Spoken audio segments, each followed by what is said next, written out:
அருட்பெரும் ஜோதி அருட்பெரும் ஜோதி தனிப்பெரும் கருணை அருட்பெரும் ஜோதி.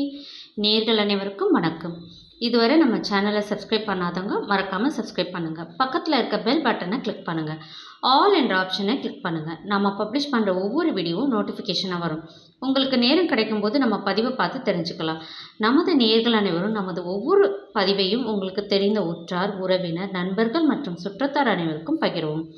Keep supporting us. Thank you for your continuous support.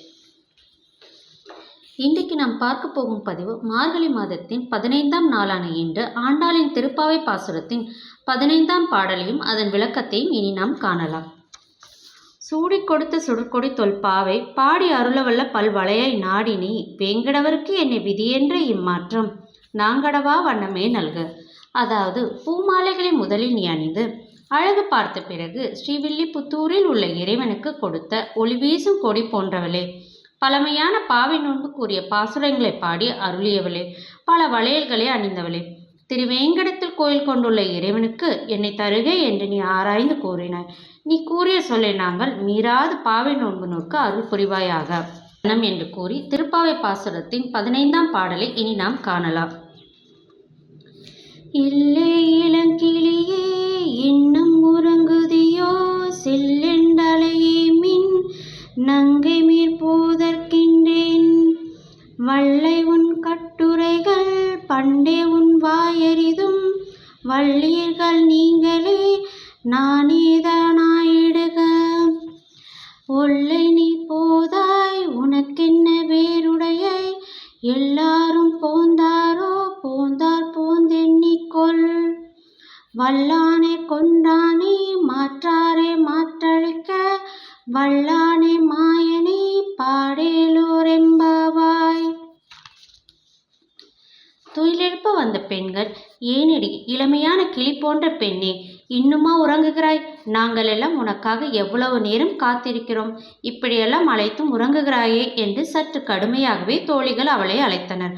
அப்போது அந்த தோழி, பெண்களே, சில்லென்று கடுமையான சொற்களை கூறி எழுப்பாதீர்கள், இதோ புறப்பட்டு விட்டேன், வந்து விடுகிறேன் என்கிறாள். அதற்கு உடனே தோழிகள், உன்னுடைய வார்த்தைகள் மிக நன்றாக இருக்கிறது, இவ்வளவு நேரம் மிக நன்றாக தூங்கிவிட்டு இப்போது எங்களிடம் கோபிக்காதே என்கிறாயே என்று சிடுசிடுத்தனர்.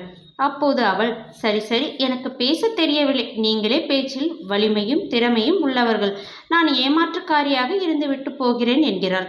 அடியே, நாங்களெல்லாம் முன்னமே எழுந்து வர வேண்டும், உனக்காக நாங்கள் அனைவரும் காத்திருக்க வேண்டும், அப்படியென்ன எங்களிடம் இல்லாத சிறப்பு உனக்கு இருக்கிறது என கடிந்து கொள்கிறார்கள். அவளும் சண்டைக்காரி, பேச்சை விட மறுக்கிறாள். என்னவோ நான் மட்டும் எழாதது போல் பேசுகிறீர்களே, எல்லோரும் வந்து விட்டீர்களா என்கிறாள்.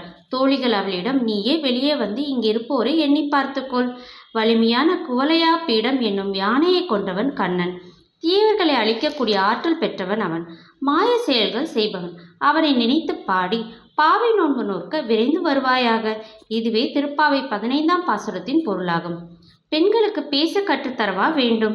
இந்த பாடலில் ஒரு பெண்ணை மற்ற பெண்கள் கிண்டல் அடிக்கும்படியான ஒரு சூழலை நகைச்சுவை உணர்வு ததும்ப அழகாக கூறியிருக்கிறார்.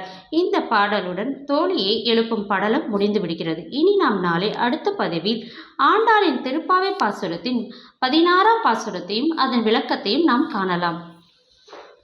நமது நேயர்கள், நமது சொந்தங்கள் அனைவரும் திருவேங்கடத்தில் வீட்டிருக்கும் பெருமாளின் அருளையும் ஆண்டாளின் சகல ஐஸ்வர்யங்களையும் பெற்று மாதா, பிதா, குரு, தெய்வத்தின் பரிபூர்ண ஆசீர்வாதத்தையும் சகல செல்வங்களையும் பெற்று நீடூழி வாழ எல்லாம் வல்ல இறைவனை வேண்டி வாழ்த்தி வேண்டிக் கொள்கிறேன். எல்லா உயிர்களும் இன்புற்று வாழ்க, எல்லா உயிர்களும் இன்புற்று வாழ்க. நன்றி, வணக்கம்.